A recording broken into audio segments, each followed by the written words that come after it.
응급실 복도는 피비린내와 짙은 소독약 냄새, 그리고 폭풍우가 몰고 온 서늘한 한기로 가득 차 있었다.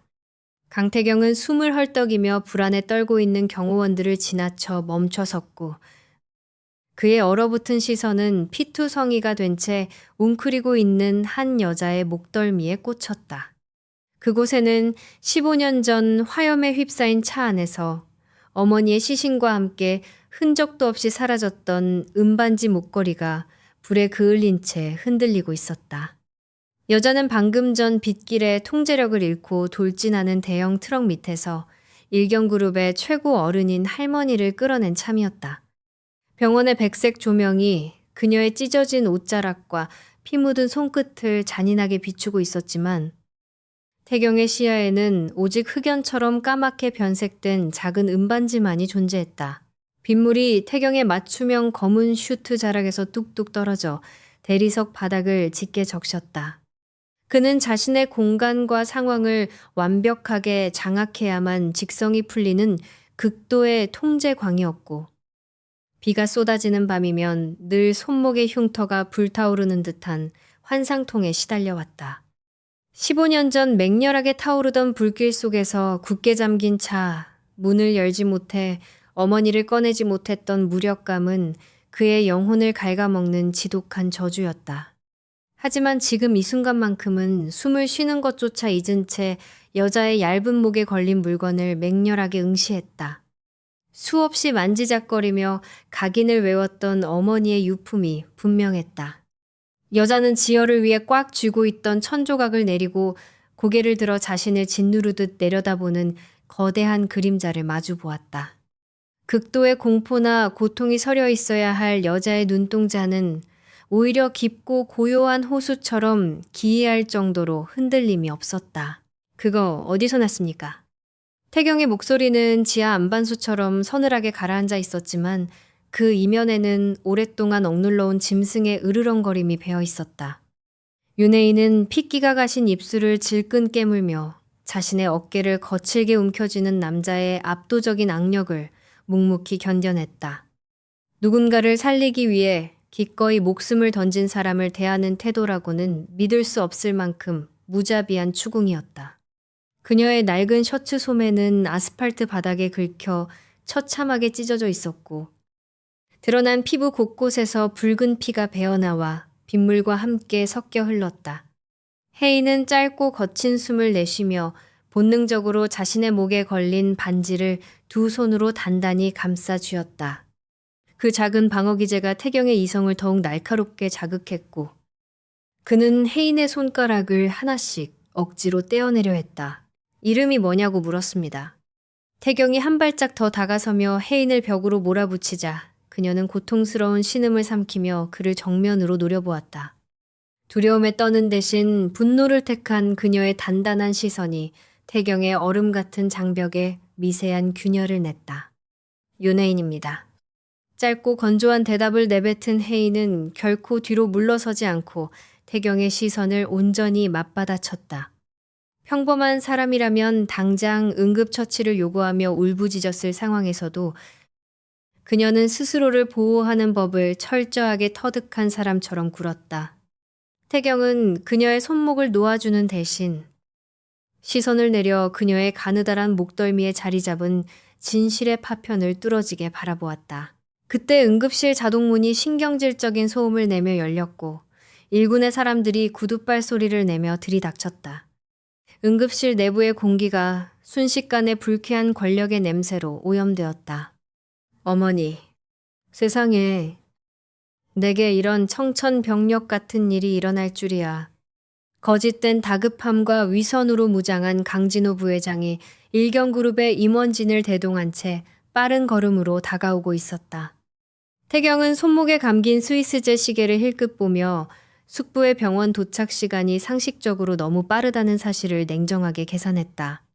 단순한 빗길 미끄럼 사고가 아니라 내일로 예정된 할머니의 유언장 수정을 물리적으로 막기 위한 명백한 경고이자 살해 시도였다. 진호의 날카로운 시선이 바닥에 주저앉은 혜인에게 닿자마자 그의 주름진 눈가에 찰나의 살기가 뱀처럼 스치고 지나갔다. 이 아가씨가 오늘 밤 사고의 유일한 목격자라고 들었다. 너무 큰 충격을 받았을 테니 내가 따로 안가를 마련해 철저히 보호를 지시하마. 진호가 손짓하자 그의 등 뒤에 도열해 있던 덩치 큰 수하들이 혜인을 향해 묵직한 걸음을 옮기기 시작했다. 혜인은 직감적으로 저들이 자신을 안위나 보상 따위를 위해 데려가는 것이 아님을 깨닫고 벽 쪽으로 바짝 몸을 웅크렸다. 그것은 진실을 영원히 어둠 속에 덮기 위해 성가신 목격자를 완전히 치워버리겠다는 포식자의 무언의 선언과도 같았다. 태경은 어머니의 죽음을 밝힐 유일한 단서를 가진 여자를 이대로 빼앗길 수 없었고 무엇보다 숙부의 추악한 각본대로 상황이 통제되도록 내버려둘 생각이 추호도 없었다. 태경은 지체 없이 혜인의 앞을 가로막으며 자신의 넓은 등과 어깨로 그녀의 작은 체구를 완벽하게 가려버렸다. 그럴 필요 없습니다. 숙부님. 그의 낮고 위압적인 목소리가 응급실에 들끓던 공기를 단숨에 얼어붙게 만들었고 다가오던 남자들의 발걸음을 강제로 멈춰 세웠다. 진호의 일그러진 얼굴에 당혹감이 서리는 것을 확인한 태경은 천천히 몸을 숙여 혜인의 떨리는 어깨를 자신의 단단한 팔로 감싸 안았다. 피투성이가 된 신혼미상의 여자를 자신의 품으로 거침없이 끌어당기는 일경그룹 젊은 지배자의 기행에 주변의 모든 비서진과 의료진이 약속이나 한 듯 숨을 죽였다. 이 여자는 제가 직접 데려갑니다. 태경의 선언은 강철처럼 단호했고 그 어떤 반론이나 간섭도 허용하지 않는 절대적인 무게감을 지니고 있었다. 진호가 눈살을 찌푸리며 조카의 비상식적인 감정적 대처를 지적하려 입술을 달싹거렸지만 태경에 이어지는 한마디가 그의 숨통을 완전히 조여버렸다. 제 약혼녀가 왜 숙부님의 사적인 보호를 받아야 하는지. 그 합당한 이유부터 그룹 임원진들 앞에서 설명해 주시겠습니까? 그 순간 혜인의 두 눈이 충격으로 크게 흔들렸고 태경의 서늘한 손가락은 그녀의 목덜미에 닿아 검게 그을린 반지를 가볍게 움켜쥐고 있었다. 태경은 당황한 혜인의 귓가에 입술을 바짝 붙이고 낮게 속삭였다. 살고 싶으면 내 옆에서 한 발자국도 떨어지지 마. 그의 얼어붙은 시선은 숙부의 어깨 너머로 병원 밖 어둠 속에서 대기 중인 정체불명의 검은색 벤 차량을 서늘하게 꿰뚫어보고 있었다. 태경의 서늘한 손가락이 목덜미에 닿았던 감각은 밤새도록 얼음 조각처럼 혜인의 피부 위에 남아있었다. 그녀는 일경그룹의 철저한 통제 아래 VIP 병실에서 상처를 치료받았지만 뜬 눈으로 밤을 지새웠다. 자신을 약혼녀라 칭하며 거대한 권력의 방패막이를 자처한 남자의 속내를 알 수 없었고 병원 로비에서 마주친 진호의 살기, 어린 눈빛이 뇌리에서 떠나지 않았기 때문이다. 새벽 안개가 채 걷히기도 전 혜인은 자신을 감시하던 경호원들의 교대 시간을 틈타 병원을 빠져나왔다. 오직 오래된 기름 냄새와 낡은 캔버스의 온기만이 존재하는 그녀의 유일한 안식처이자 생계인 보건 작업실의 안전을 확인해야만 했다. 하지만 비좁은 골목을 지나 도착한 작업실의 문은 이미 형편없이 부서져 바닥에 나뒹굴고 있었다. 작업실 내부는 폭격을 맞은 듯 처참하게 짓밟혀 있었다.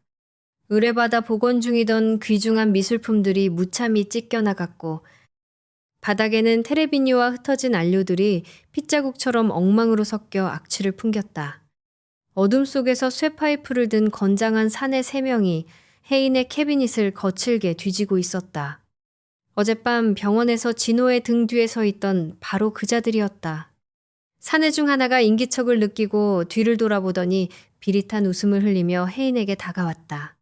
그가 더러운 군화발로 바닥에 떨어진 19세기 풍경화를 지시기려 하자 혜인은 반사적으로 몸을 던져 캔버스를 두 팔로 감싸 안았다. 더 남은 상처가 터져 붕대 위로 붉은 피가 다시 배어나왔지만 그녀는 고통을 호소하는 대신 매서운 눈빛으로 사내들을 노려보며 작업실에서 당장 나가라고 차갑게 경고했다. 사내가 코웃음을 치며 위협적으로 쇠파이프를 치켜든 순간 등 뒤에서 육중한 금속 파열음이 고막을 찢을 듯 울려 퍼졌다. 내 약혼녀의 물건에 손을 대는 대가가 어떤 건지 아직 계산이 안 끝난 모양이군. 짙은 어둠을 가르고 태경의 낮고 서늘한 음성이 작업실 안으로 무겁게 내려앉았다. 완벽하게 재단된 네이비 슈트 차림의 태경이 최민재 비서를 비롯한 일군의 정예 경호원들을 대동한 채 입구에 서 있었다. 그의 등장은 폭풍의 눈처럼 순식간에 공간의 공기를 진공 상태로 만들어버렸고 일경그룹 최고 권력자의 얼굴을 알아본 사내들의 얼굴은 사색이 되었다. 태경은 손가락 하나 까딱하지 않고 턱짓만으로 사내들을 무릎 꿇린 뒤 밖으로 끌어내게 했다. 그 짧고 무자비한 과정 동안 그의 시선은 오직 바닥에 웅크려 캔버스를 지키고 있는 혜인에게만 고정되어 있었다. 태경은 테레빈유가 흥건한 바닥을 망설임 없이 밟고 다가가 혜인의 앞에 무릎을 굽혔다. 어젯밤 분명히 내 옆에서 떨어지지 말라고 경고했을 텐데 당신은 내 지시를 무시했고 그 대가로 당신의 성역이 짓밟히는 걸 목격하게 됐지. 그의 질책은 차가웠지만 혜인을 일으켜 세우는 손길만큼은 이상하리만치 조심스러웠다. 혜인은 떨리는 숨을 내쉬며 박살난 이젤과 물감통들을 허망하게 바라보았다. 할머니를 구했다는 이유만으로 자신을 향한 살이가 일상까지 파괴할 수 있다는 현실이 거대한 벽처럼 다가왔다. 태경은 품에서 서류 봉투 하나를 꺼내 그녀의 상처난 손에 쥐어주었다. 그것은 완벽한 조건이 명시된 혼인 계약서였다. 숙부의 위협으로부터 그녀를 안전하게 보호하고 이 폐허가 된 작업실을 최고급 시설로 재건해주는 대신 그녀가 일경그룹의 안주인이자 완벽한 약혼녀를 연기해야 한다는 거래 조건이었다. 혜인은 핏자국이 묻은 서류를 멍하니 내려다보다가 천천히 고개를 들어 태경의 깊고 어두운 눈동자를 마주보았다. 왜 하필 자신인지, 왜 이런 무리한 연극을 해야 하는지 묻고 싶었지만 남자의 눈빛에 서린 지독한 갈증과 절박함이 그녀의 질문을 가로막았다. 혼자서는 저 무자비한 폭력으로부터 아버지의 유일한 흔적인 이 작업실을 지켜낼 수 없다는 사실을 혜인은 누구보다 잘 알고 있었다. 그녀가 조용히 고개를 끄덕이며 계약에 동의하겠다는 뜻을 밝히자 태경의 단단한 턱선에 미세한 안도의 빛이 스쳤다. 그는 천천히 손을 뻗어 혜인의 목덜미에 닿을 듯 말 듯한 거리에서 멈췄다. 그의 긴 손가락은 그녀의 맥박이 뛰는 곳에 자리한 은반지를 가리키고 있었다. 첫 번째 규칙. 태경의 목소리는 귓가를 파고들 듯 낮고 은밀했다. 지금부터 무슨 일이 있어도 그 목걸이는 절대 몸에서 빼지 마.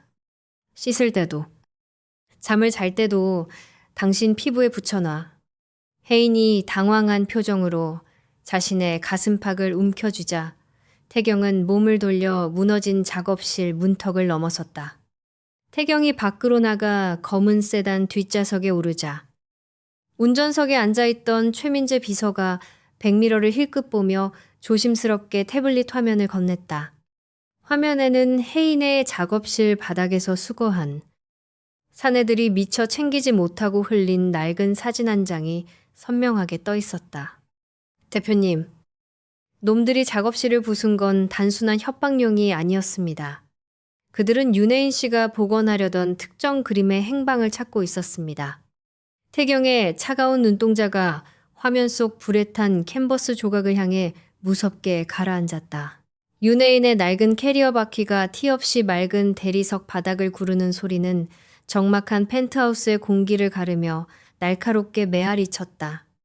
지난밤 아수라장이 된 작업실 바닥에 흩어져 있던 불탄 캔버스의 잔해들을 떠올리며 그녀는 강태경이 임시 거처로 내어준 이 거대하고 차가운 유리 성체의 의미를 조용히 곱씹었다. 강진호 부회장의 수하들이 노리던 것은 단순한 협박이나 기물 파손이 아니었다. 그들은 혜인이 비밀리에 의뢰를 받아 복원 중이던 특정 그림의 행방을 혈안이 되어 찾고 있었고 그 사실을 혜인 역시 뼈저리게 직감하고 있었다. 하지만 그녀는 자신을 약혼녀라는 이름의 방패막이로 삼은 남자에게 그 그림의 존재를 먼저 발설하지 않은 채 묵묵히 그가 그어놓은 통제선 안으로 걸어들어왔다. 통 유리창 너머로 까마득하게 내려다 보이는 서울의 야경은 숨이 막힐 듯 화려했지만 먼지 한 톨 없이 완벽하게 정돈된 이 펜트하우스에는 사람의 온기라고는 한 줌도 존재하지 않았다. 헤이는 자신의 가슴팍에 차갑게 닿아있는 은반지 목걸이를 무의식적으로 만지작거리며 낯선 공간이 주는 압도적인 위압감을 홀로 삼켜냈다. 자정이 가까워질 무렵 서울 하늘을 무겁게 짓누르던 먹구름이 다시금 맹렬한 폭풍우를 쏟아내기 시작했다. 넓고 서늘한 서재에서 일경그룹의 핵심 결제 서류를 검토하던 태경의 호흡이 미세하게 흐트러진 것은 창문을 거세게 때리는 빗소리와 함께 번개가 펜트하우스의 유리를 하얗게 번쩍이며 내리친 순간이었다. 비 내리는 밤에 번쩍이는 섬광과 고막을 찢는 듯한 천둥 소리는 그에게 늘 15년 전의 처참한 화염을 기계적으로 소환하는 끔찍한 방아쇠였다. 태경은 만년필을 쥐고 있던 오른손을 거칠게 떨며 서류 위에 짙고 흉측한 잉크 자국을 남겼고 유리를 깨부수다 남은 손목의 흉터가 불에 타들어가는 듯한 지독한 환상통에 휩싸였다. 그는 단정하게 매여있던 넥타이를 신경질적으로 풀어헤치며 조금이라도 더 많은 산소를 찾으려 했지만 폐부 깊숙한 곳까지 매캐한 연기가 차오르는 것 같은 착각에 빠져 가죽 의자 등받이에 깊숙이 몸을 기댔다. 모든 것을 자신의 발 아래 두고 통제해야만 직성이 풀리는 일경그룹 최고 권력자의 철저하고도 처절한 붕괴였다. 갈증을 느껴 물 한 잔을 마시기 위해 거실로 나오던 헤이는 굳게 닫힌 서재 문틈 사이로 미세하게 새어나오는 억눌린 숨소리를 놓치지 않았다. 평소라면 결코 들리지 않았을 그 소리는 거센 빗소리를 뚫고 혜인의 청각을 예리하게 자극했다. 그녀는 직감적으로 그 오만하고 빈틈없어 보이던 남자가 지금 보이지 않는 심연 속에서 홀로 허우적거리고 있음을 깨달았다.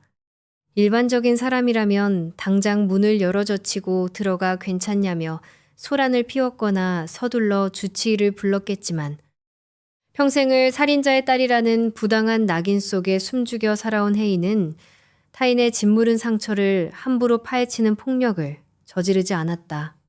그녀는 서재 문고리에 뻗었던 손을 거두고 조용히 발걸음을 돌려 낯선 주방으로 향했다.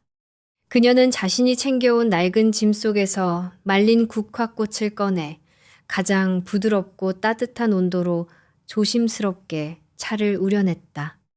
은은하게 피어오르는 수증기 너머로 미친 듯이 비가 쏟아지는 창밖을 잠시 응시하던 그녀는 작은 찻잔을 받쳐들고 소리 없이 서재문을 열었다. 어둠 속에서 숨을 헐떡이며 얼어붙은 조각상처럼 굳어있는 태경의 책상 위로 다가간 혜인은 김이 모락모락 피어오르는 찻잔을 서류더미 옆에 가만히 내려놓았다. 비가 오는 날에는 따뜻한 걸 마시는 게 도움이 됩니다. 혜인의 목소리는 거센 빗소리에 묻힐 만큼 작고 담담했지만 그 차분한 울림은 태경의 귓가를 어지럽게 맴돌던 과거의 비명과 파열음을 단숨에 베어냈다.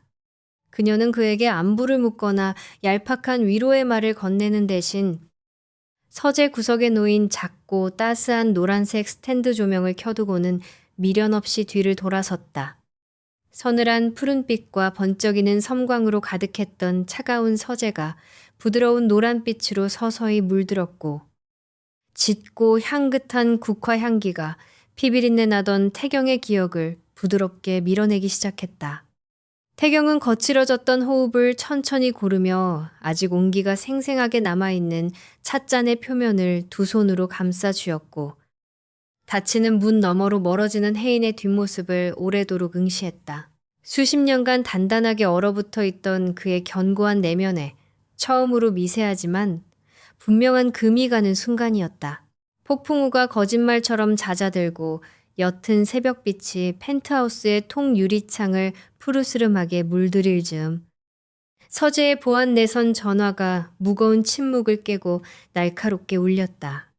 밤새도록 할머니의 사고를 은밀하게 파헤치던 최민재 비서의 목소리는 평소보다 한층 더 낮고 살벌하게 굳어 있었다.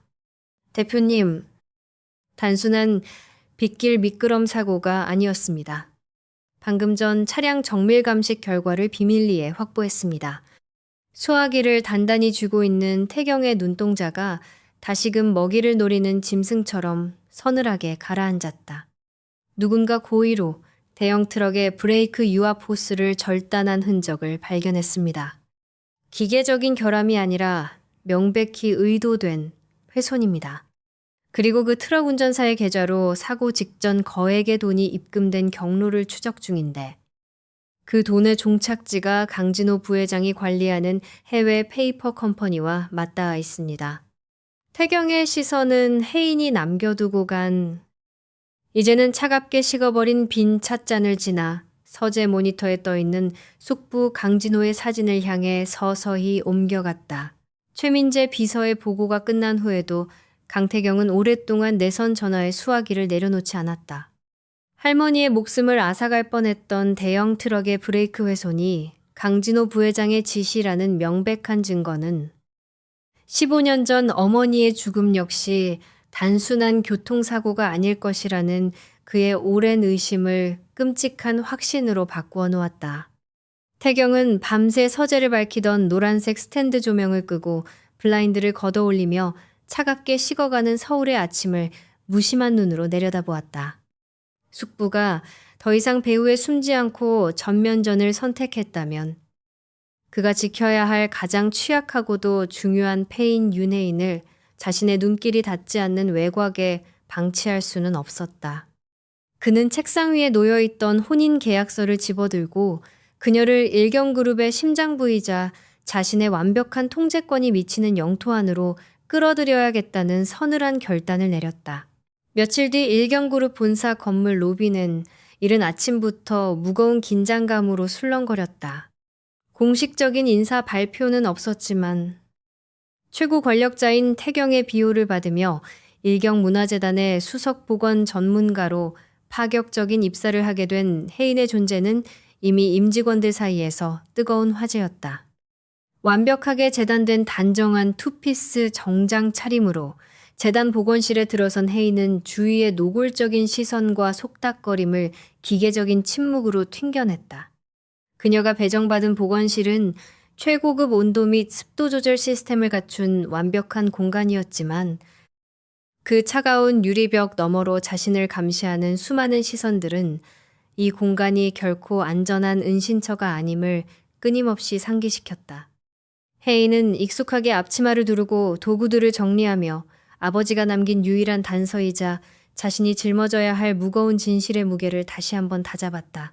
작업 준비가 채 끝나기도 전에 보건실의 전자도어가 신경질적인 소리를 내며 열렸고 서늘한 불청객이 공간을 침입했다. 강진호 부회장은 여유로운 걸음걸이로 들어와 혜인의 작업대 위에 검은 천으로 덮인 직사각형의 물건을 불쑥 올려놓았다.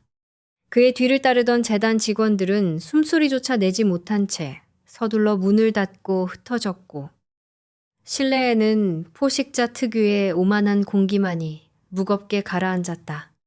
진호가 천천히 검은 천을 걷어내자 형체를 알아볼 수 없을 정도로 끔찍하게 불에 타고 그을린 낡은 캔버스 하나가 흉측한 민낯을 드러냈다.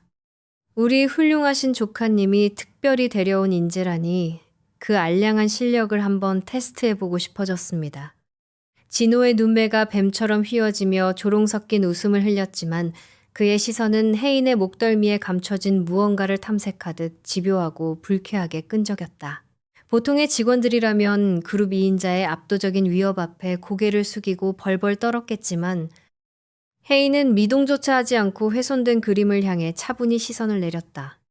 그녀는 얇은 면장갑을 낀 손으로 숫덩이처럼 변해버린 캔버스의 모서리를 조심스럽게 쓰다듬으며 그 속에 담긴 화상의 깊이를 전문가의 눈으로 냉정하게 분석했다.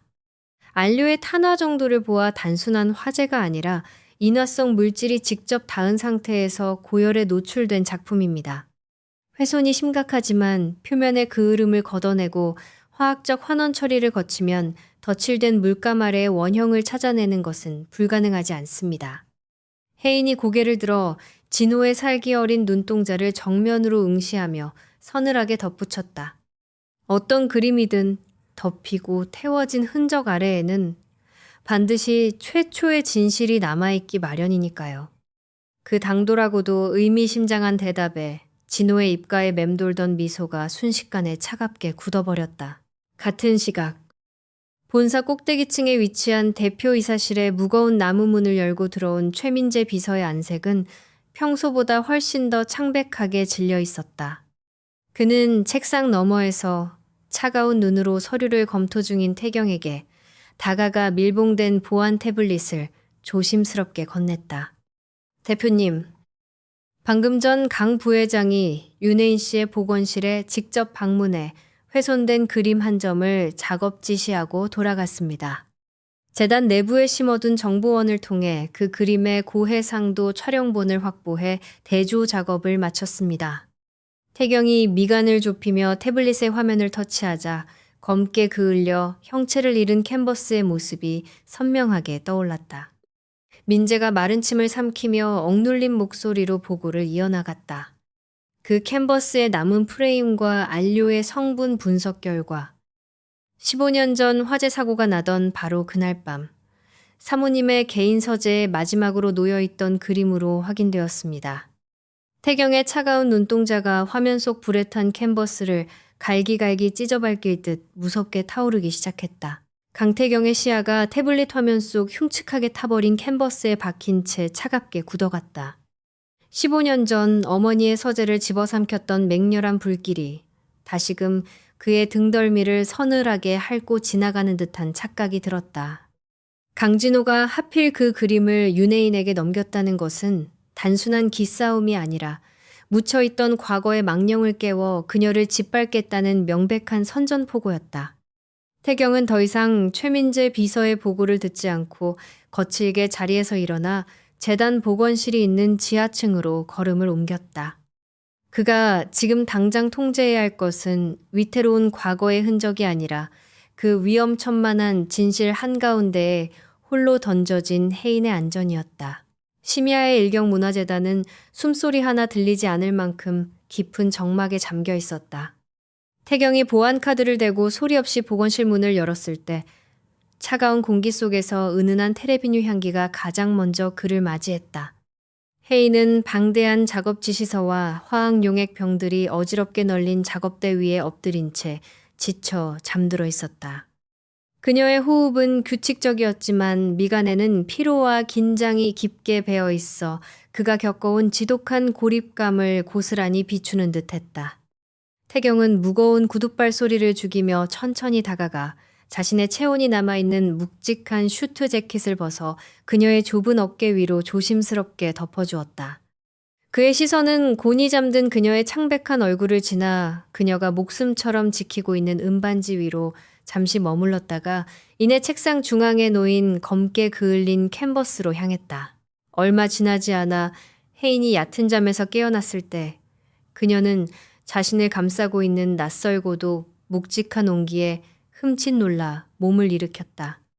고개를 돌린 곳에는 셔츠 차림의 태경이 팔짱을 낀 채 서늘한 눈으로 불탄 그림을 응시하고 있었다. 혜인이 당황하여 재킷을 돌려주려 하자 그는 짧은 눈짓으로 그것을 제지하며 무심하게 겉옷을 챙겨 입으라고 지시했다. 두 사람은 깊은 침묵 속에서 나란히 엘리베이터에 올랐고 지하 주차장이 아닌 로비 1층의 회전문 앞에 섰을 때 그들을 기다리고 있는 것은 세상을 집어삼킬 듯 쏟아지는 거센 폭우였다. 밤하늘을 찢어발기는 번개와 굉음을 동반한 빗줄기는 태경의 이성을 또다시 날카롭게 긁어대기 시작했다. 회전문 밖으로 한 걸음도 내딛지 못하고 굳어있는 태경의 미세한 떨림을 눈치챈 것은 혜인이었다. 그녀는 재킷자락을 단단히 쥐며 그의 앞으로 한 발짝 나서려는 순간 태경이 먼저 거대한 검은색 장우산을 펼쳐들었다. 그는 과거의 트라우마가 만들어낸 지독한 환상통을 억누르며 우산의 손잡이를 힘주어 쥔 채 빗속으로 걸음을 내디뎠다. 혜인이 그를 따라 우산 밑으로 들어서자 태경은 빗방울이 그녀의 어깨에 닿지 않도록 우산의 각도를 온전히 그녀 쪽으로 기울였다. 넓은 우산 아래의 공간은 오직 혜인을 위해 존재했고 태경의 반대편 어깨와 등은 무자비하게 쏟아지는 빗줄기에 속수무책으로 젖어 들어가기 시작했다. 혜인이 당황하며 우산을 바로잡으려 손을 뻗자 태경은 단단한 악력으로 그녀의 손목을 저지했다. 신경 쓰지 말고 똑바로 걷기나 해. 그의 목소리는 빗소리에 섞여 무뚝뚝하게 들렸지만 그녀를 감싸고 있는 공기만큼은 절대적인 보호막처럼 견고했다.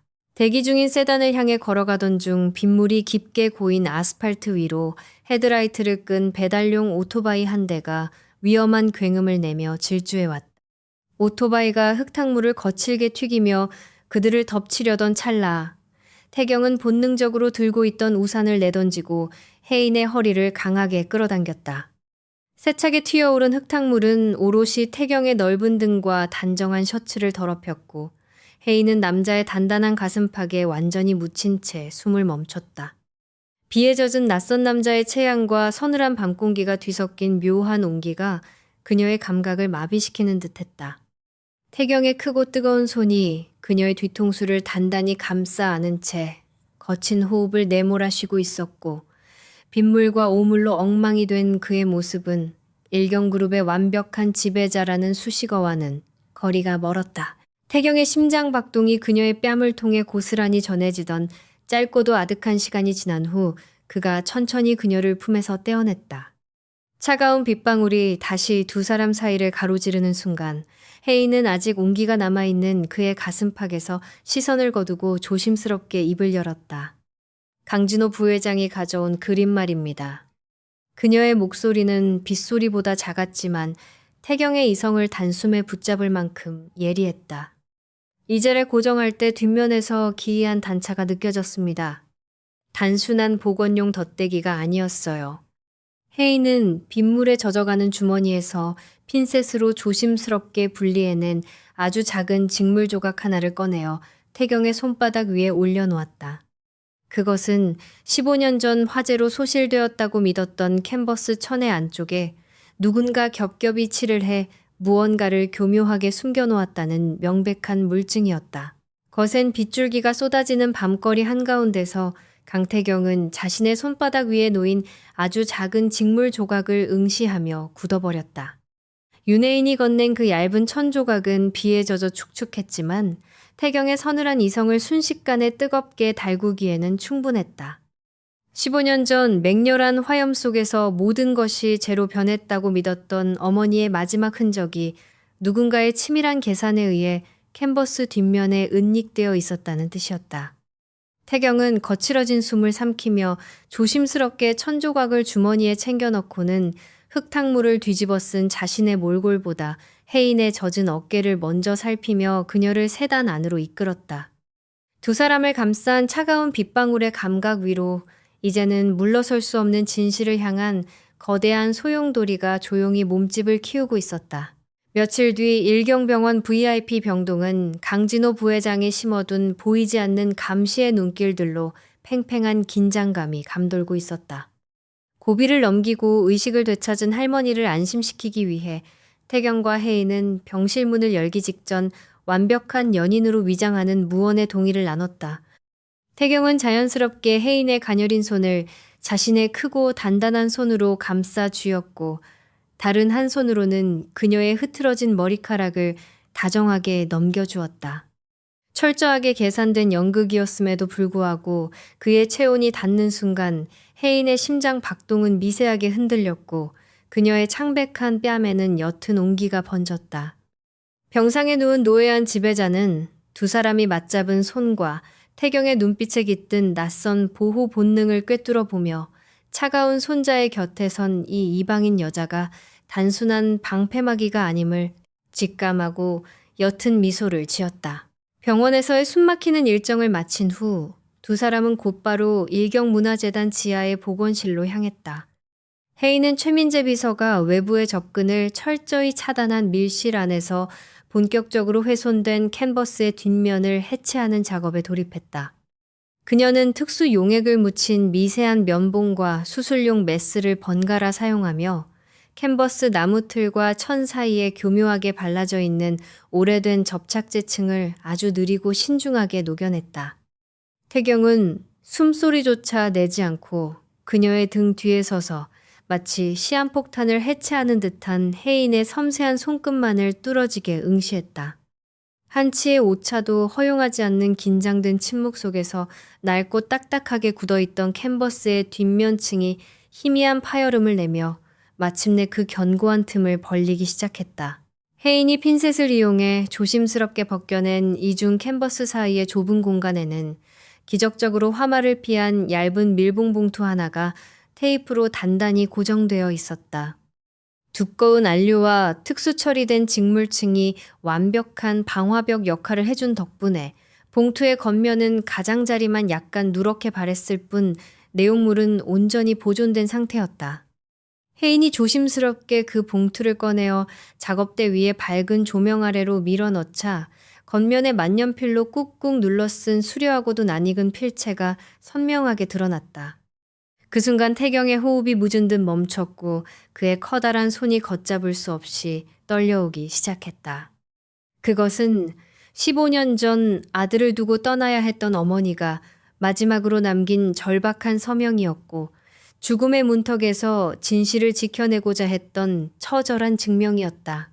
태경이 붉어진 눈시울을 억누르며 어머니의 서명이 적힌 봉투를 향해 천천히 손을 뻗으려던 찰나였다.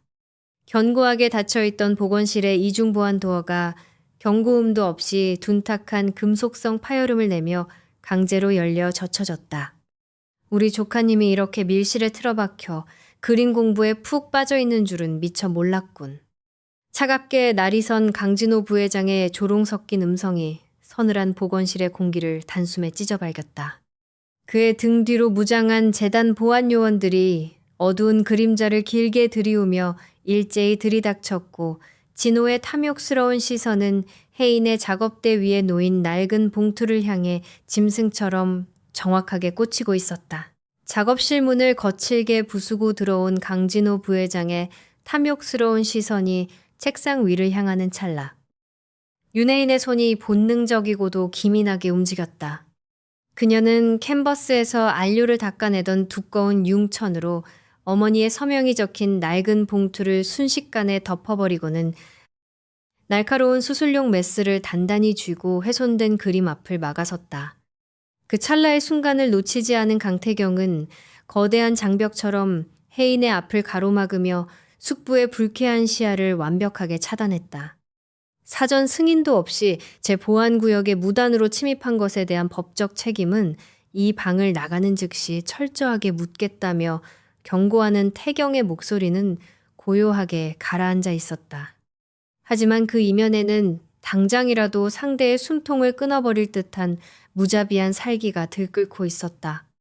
진호는 조카의 서늘한 기세와 그의 등 뒤에서 일제히 무기를 고쳐잡는 최민재 비서팀의 압박에 못 이겨 헛기침을 하며 물러났다. 하지만 닫히는 문틈 사이로 남겨진 진호의 일그러진 입가에는 곧 시작될 잔혹한 사냥을 예고하는 비릿한 조소가 맺혀 있었다. 진호의 반격은 예상보다 훨씬 빠르고 비열했다. 며칠 뒤 열릴 일경그룹 창립 50주년 기념 연회를 앞두고 정체불명의 보건가가 태경의 권력과 재력을 노리고 의도적으로 접근한 천박한 사기꾼이라는 악의적인 찌라시가 정재계에 은밀하게 퍼져나갔다. 화려한 크리스털 샹들리에가 눈부시게 빛나는 호텔. 최상층 연회장 입구에 혜인이 태경의 에스코트를 받으며 들어서자 홀을 가득 채운 수백 명의 참석자들이 보내는 노골적인 경멸과 호기심 어린 시선이 무자비한 화살처럼 쏟아졌다. 완벽하게 세팅된 은회색 실크 드레스를 입은 혜인은 숨이 막힐 듯한 그 폭력적인 공기 속에서도 결코 고개를 숙이거나 주눅든 기색을 보이지 않았다. 태경은 그녀의 허리에 단단히 팔을 두르고 든든한 방패막이가 되어주었지만 행사의 주최자로서 주요 해외 파트너들과의 피할 수 없는 독대를 위해 아주 잠시 그녀의 곁을 비워야만 했다. 그 짧은 찰나의 틈은 진호가 던져놓은 굶주린 하이에나들에게 완벽한 사냥의 시간을 제공했다. 진호의 사주를 받은 임원들의 부인들이 혜인을 교묘하게 애워싸며 날선 모욕과 조롱을 쏟아내기 시작했다. 그리고 무리의 뒤편에서 접근한 한 웨이터가 고의로 발을 헛디디는 척하며 들고 있던 은쟁반을 기울였고 핏빛처럼 붉은 와인이 혜인의 은회색 드레스 위로 무참하게 쏟아졌다. 쨍그랑거리는 둔탁한 유리잔의 파여름과 함께 최고급 실크 위로 처참한 붉은 얼룩이 번져가자 연회장 곳곳에서 기다렸다는 듯 억눌린 조소와 불쾌한 수군거림이 터져나왔다. 혜인은 차갑게 젖어 들어가는 드레스 자락을 조용히 내려다보며 핏기가 가신 입술을 깨물었지만 그들에게 구경거리를 제공하지 않으려 허리를 더욱 꼿꼿하게 세웠다. 그때 홀을 가득 채우던 화려한 교향악단의 연주가 거짓말처럼 멈추고 거대한 공간의 공기가 일순간에 진공 상태로 얼어붙었다.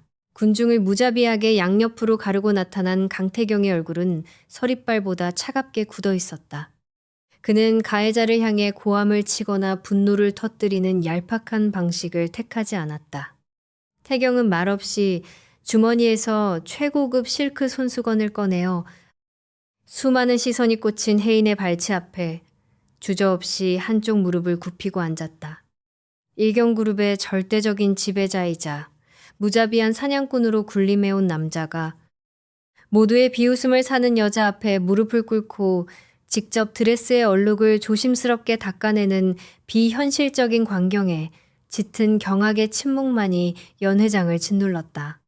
태경은 혜인의 떨리는 손끝에 짧게 입을 맞춘 뒤 천천히 자리에서 일어나 홀의 한가운데 서 있는 강진호를 정확히 응시하며 서늘한 목소리로 선언했다.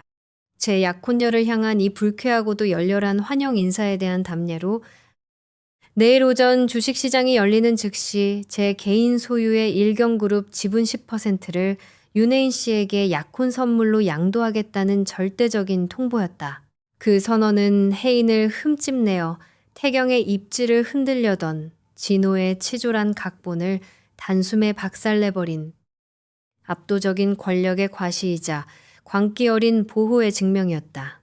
진호의 얼굴이 분노로 흉측하게 일그러지는 것을 뒤로 한 채 연회장을 빠져나와 펜트하우스로 향하는 세단 뒷좌석에는 짙고 무거운 침묵만이 가라앉아 있었다.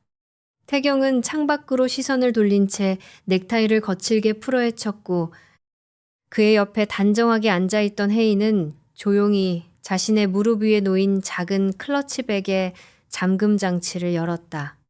당신이 그곳에서 모든 시선을 온전히 끌어준 덕분에 무사히 빼돌릴 수 있었다며 그녀가 차분한 목소리로 건넨 것은 보건실에서 진호의 눈을 피해 융천 아래에 숨겼다가 그녀의 품속에 깊숙이 감춰져 있던 바로 그 밀봉된 봉투였다. 태경은 떨리는 손으로 봉투를 받아들고 결연한 표정으로 오래된 봉인의 테이프를 찢어냈다. 15년 만에 빛을 본 빛바랜 편지지를 펼친 순간 태경의 서늘한 눈동자가 종이의 맨 첫 줄에 적힌 수신인의 이름에 박힌 채 걷잡을 수 없는 충격으로 요동치기 시작했다. 세단 뒷좌석의 무거운 공기 속에서 강태경의 굳어진 시선은 오래된 편지지의 맨 첫 줄을 벗어나지 못하고 있었다. 그곳에는 일경그룹의 안주인이자 그의 어머니가 죽음의 문턱에서 진실을 의탁하며 남긴 수신인의 이름. 바로 윤 기사라는 세 글자가 선명하게 적혀 있었다. 편지의 내용은 참혹하고도 명백했다. 강진호 부회장이 그룹의 비자금을 대규모로 횡령해온 정황과 그것을 덮기 위해 자신을 살해하려 한다는 섬뜩한 계획이 낱낱이 기록되어 있었다. 어머니는 그 모든 증거가 담긴 이 캔버스를 가장 신뢰하는 수행기사였던 윤 기사에게 온전히 맡기며 만약 자신에게 끔찍한 일이 생기거든 이 진실을 세상에 밝혀달라는 절박한 유언을 남긴 것이었다. 강진호가 사고를 위장해 두 사람의 입을 영원히 막아버렸다는 명백한 물증이 태경의 손바닥 위에서 처절하게 떨리고 있었다. 태경의 커다란 손이 종이가 찢어질 듯 강하게 움켜쥐어졌고 그의 눈동자에는 15년 동안 애써 짓눌러왔던 거대한 분노와 슬픔이 동시에 차올랐다. 펜트하우스로 돌아온 늦은 밤. 창밖으로는 다시금 서늘한 비가 쏟아져 내리기 시작했다. 단 한 번도 타인 앞에서 흐트러진 모습을 보인 적 없던 태경은 젖은 재킷을 벗지도 못한 채 넓고 적막한 거실의 소파에 허물어지듯 주저앉았다. 그는 두 손으로 얼굴을 깊게 파묻고는 짐승의 앓는 소리처럼 처절하고도 억눌린 숨을 토해냈다. 철저하게 통제된 삶을 살며 감정을 거세한 채 일경의 지배자로 군림해온 남자의 견고한 성벽이 속절없이 무너져 내리는 순간이었다. 그는 천천히 고개를 들어 자신의 오른손 손목에 굵고 흉측하게 자리 잡은 흉터를 멍하고 공허한 시선으로 내려다보았다. 맞춤형 슈트의 소매 아래에 평생을 감춰왔던 그 끔찍한 흉터가 오늘따라 화염에 휩싸인 듯 지독한 환상통을 불러일으키며 그의 신경을 갈기갈기 찢어놓고 있었다. 태경은 손목의 일그러진 피부를 거칠게 문지르며 고통스러운 과거의 기억 속으로 추락했다. 그날 밤 어머니를 살려야 한다는 생각에 맨손으로 불타는 차의 유리창을 수없이 내리쳤어. 태경의 입술을 비집고 흘러나온 고백은 거센 빗소리를 뚫고 펜트하우스의 차가운 공기를 무겁게 짓눌렀다. 살꿈이 찢기고 뼈가 부서지는 고통 속에서도 결국 굳게 잠긴 문을 열지 못했다는 지독한 무력감과 죄책감이 다시금 그의 영혼을 난도질하기 시작했다.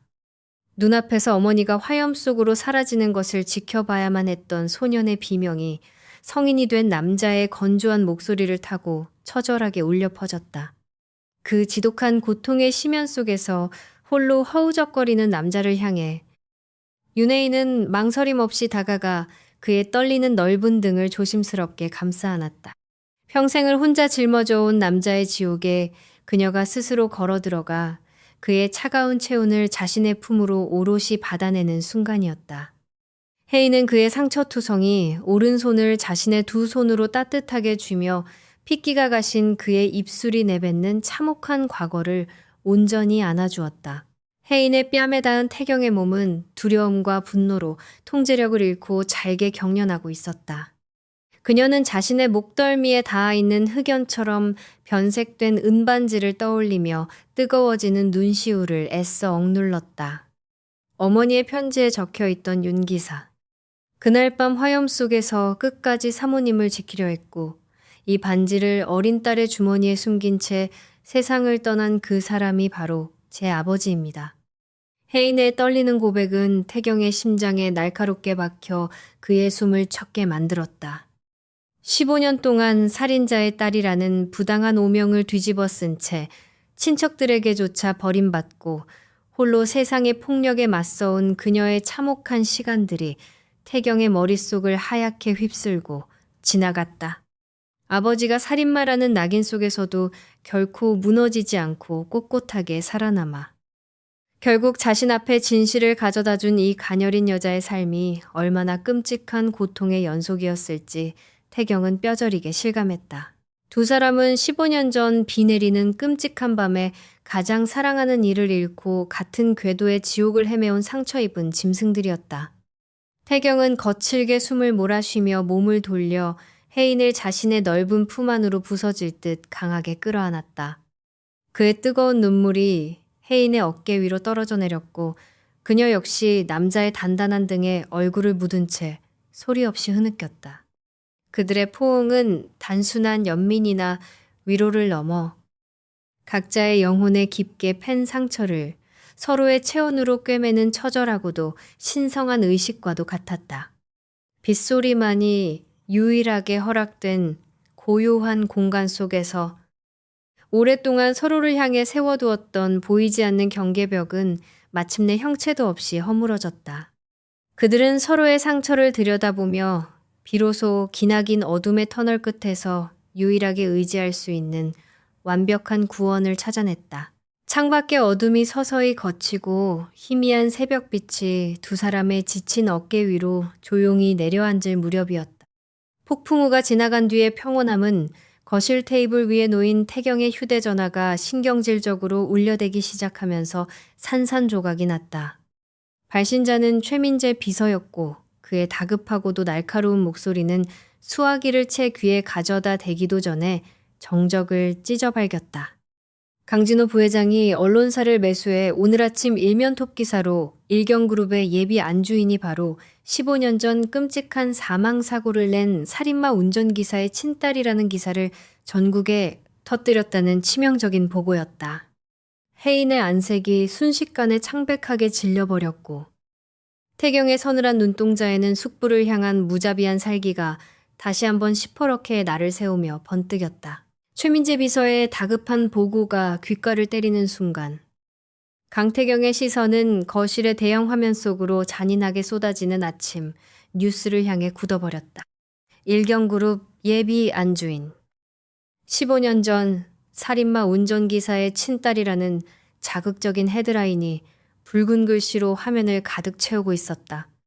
강진호 부회장이 언론과 이사회를 동시에 매수해 터뜨린 치명적인 일격이었다.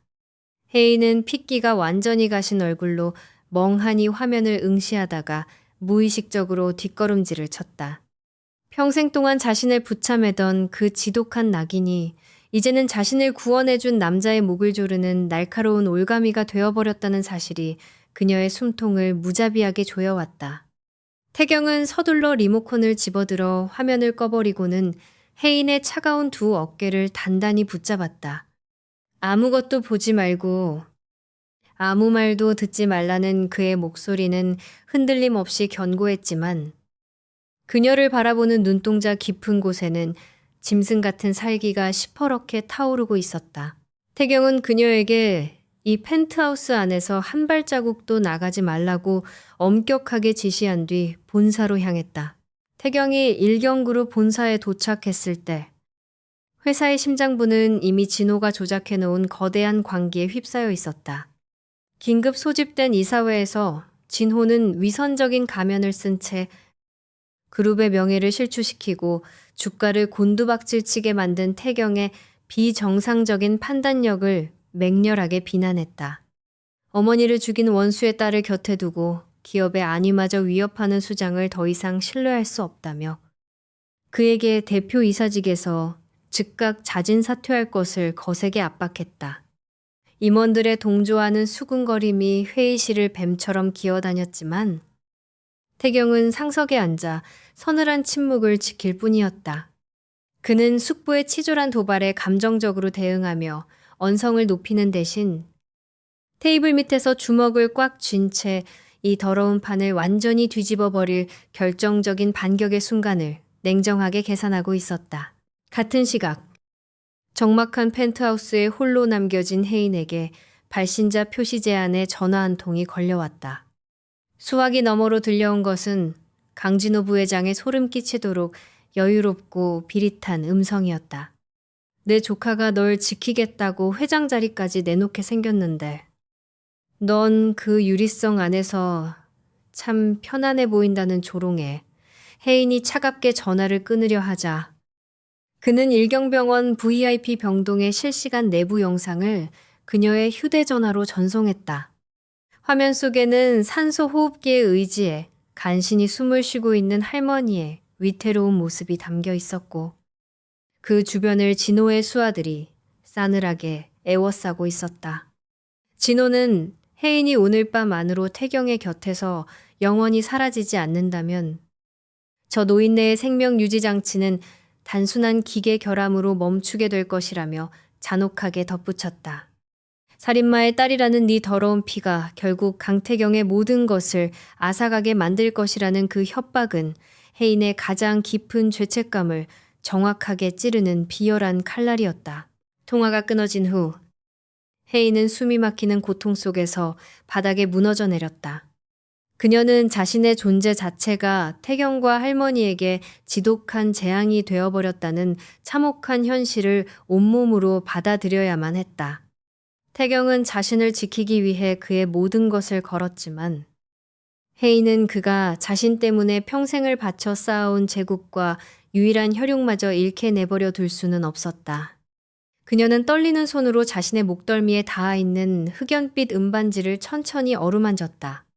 지금부터 무슨 일이 있어도 그 목걸이는 절대 몸에서 빼지 말라던 태경이 그녀에게 걸었던 단 하나의 견고한 규칙이자 절대적인 보호의 맹세가 귓가를 맴돌았다.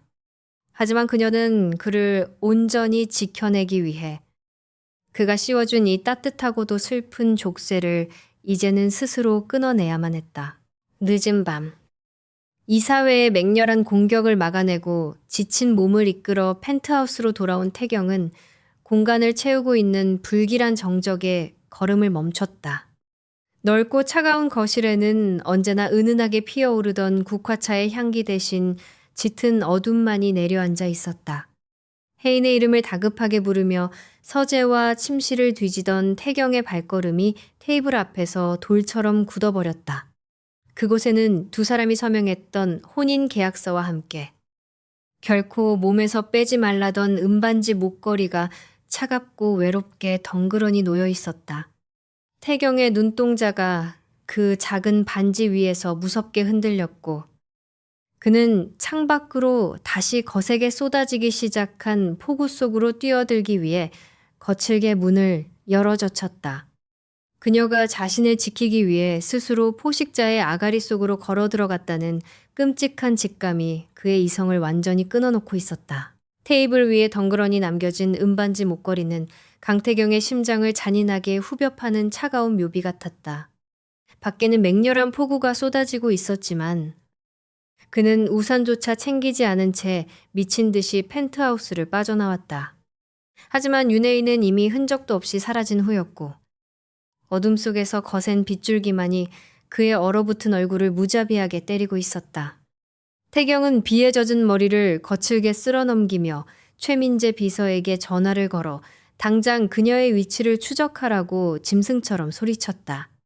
그녀가 강진호의 비열한 협박에 못 이겨 할머니와 자신을 지키기 위해 기꺼이 제물이 되기로 결심했다는 사실이 그의 이성을 철저하게 붕괴시키고 있었다. 언제나 모든 상황을 완벽하게 통제해왔던 일경의 지배자는 지금 자신의 품을 빠져나간 한 여자의 부재 앞에서 처절한 무력감을 뼈저리게 느끼고 있었다. 태경은 차가운 가죽 시트 위로 몸을 던지며 숙부가 쳐놓은 덫에 얌전히 걸려주는 대신 판 자체를 완전히 뒤엎어버릴 서늘한 결단을 내렸다. 다음 날 아침 일경그룹 본사 대강당은 긴급 기자회견 소식에 수많은 취재진과 임원들로 발 디딜 틈 없이 붐볐다. 단상에 오른 태경은 눈이 멀듯 터지는 플래시, 세례 속에서도 한치의 흔들림 없는 얼음 같은 얼굴로 섰다. 그는 임원진들이 요구했던 자진 사퇴를 받아들이는 척하며 오늘부로 일경그룹의 대표 이사직에서 공식적으로 물러나겠다는 폭탄 선언을 던졌다.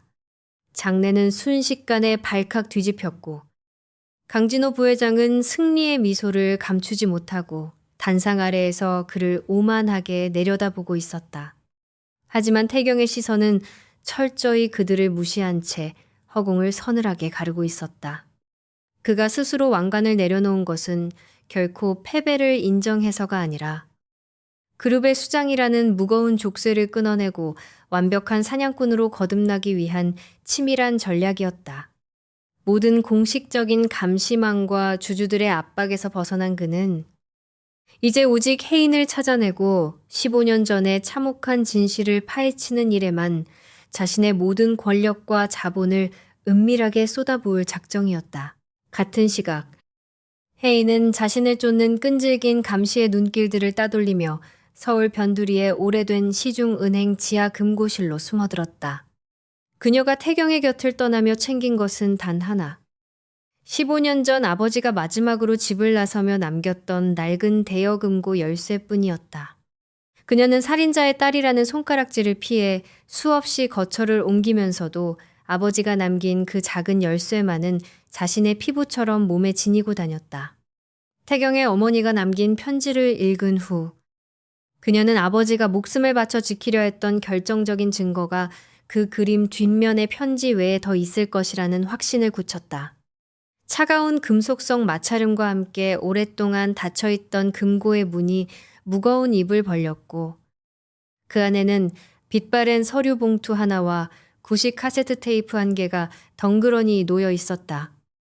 혜인은 떨리는 손으로 그 낡은 테이프를 꺼내들며 핏기가 가신 입술을 질끈 깨물었다.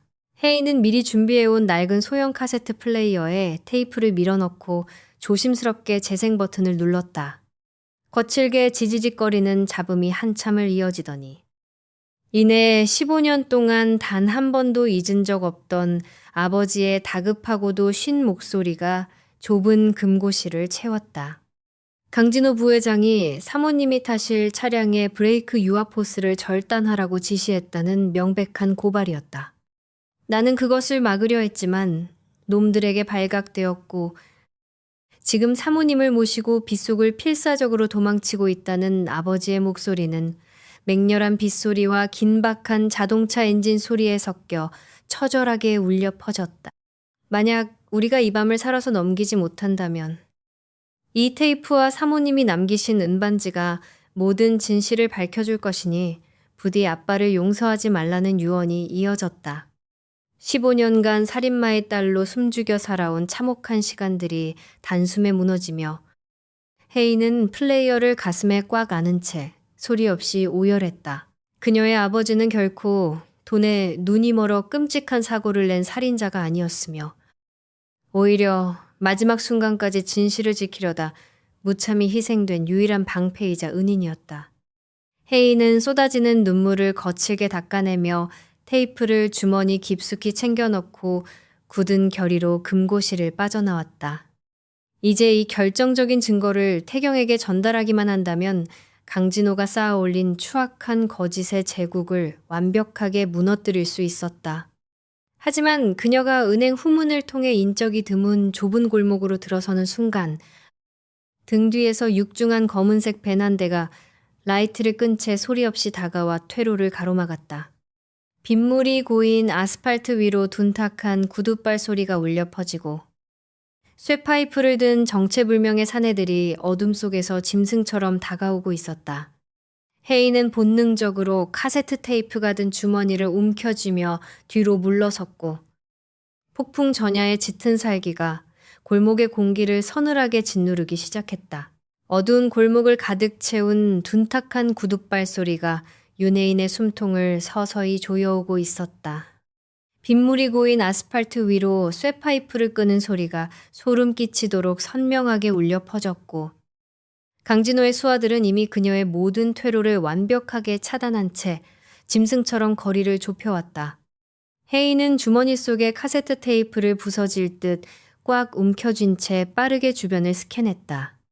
정면 돌파는 불가능하다는 것을 본능적으로 직감한 그녀는 옆에 위태롭게 쌓여있던 폐지 더미와 녹슨 쓰레기통을 놈들을 향해 거칠게 걷어차 무너뜨렸다.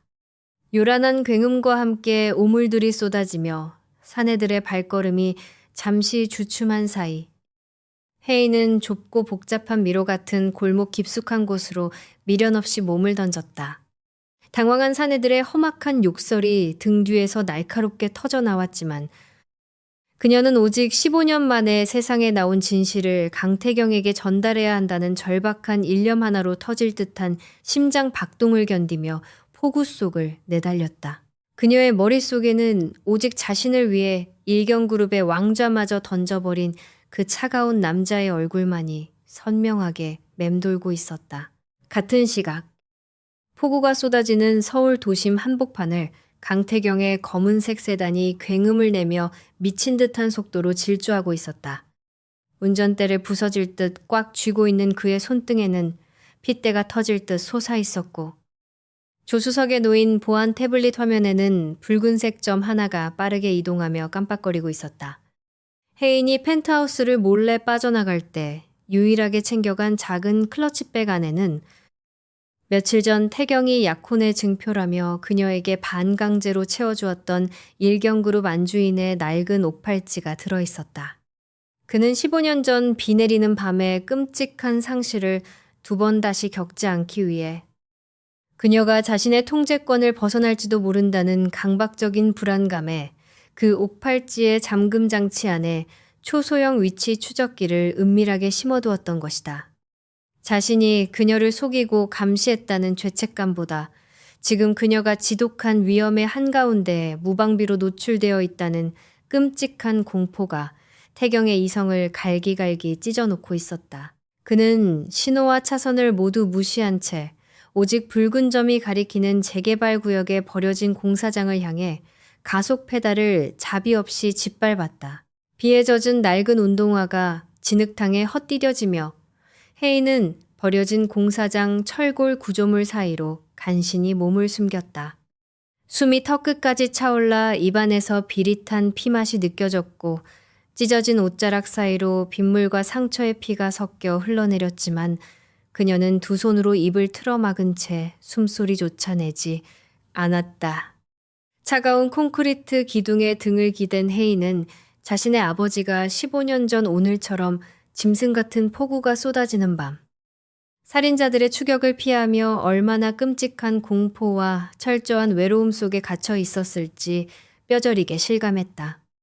아버지는 마지막 순간까지 어린 딸과 사모님의 진실을 지키려다 억울한 죽음을 맞이했고, 이제는 자신이 그 피 묻은 바통을 이어받아 반드시 태경에게 건네주어야만 했다.